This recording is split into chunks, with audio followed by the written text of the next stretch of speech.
நீங்க என்ன ஆகணும்னு ஆசைப்படுறீங்க சிவா அப்படின்னு கேட்டாரு.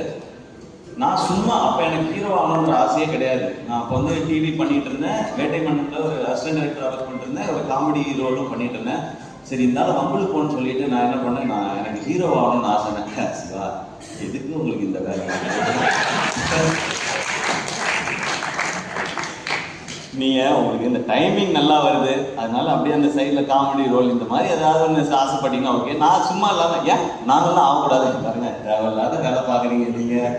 சரி விடுவாரு பார்த்தா விட மாட்டேறாங்க. லஞ்ச் பிரேக் விட்ட பிறகு சிவா இந்த ஹீரோலாம் உங்களுக்கு வேணாம், உங்களுக்கு செட் ஆகாது திரும்ப சொல்லிட்டு அதை நான் மறந்தே போயிட்டேன். நான் ஹீரோ ஆன பிறகு இவருக்கு எங்கேயோ தோணி இருக்கு போல, இவரா சம்மந்தமே இல்லாம ஒரு 4 வருஷம் கழிச்சு அன்னைக்கு பேசுனது எதுவும் நீங்க மனசுல வச்சுக்காது.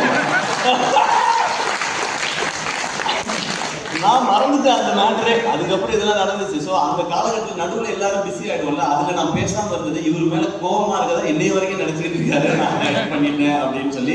நீங்கள் ஹர்ட்லாம் பண்ணல. அப்போ எனக்கே ஐடியா இல்லை. அப்போ ஆக்சுவலாக நடுவில் என்ன சொன்னார்னா, சும்மா இல்லாமல் நீங்கள்லாம் ஹீரோ ஆகக்கூடாது சிவா, நம்ம டேட் சதீஷ் இருக்கான் பார்த்தீங்களா, அவன் தான் ஹீரோ.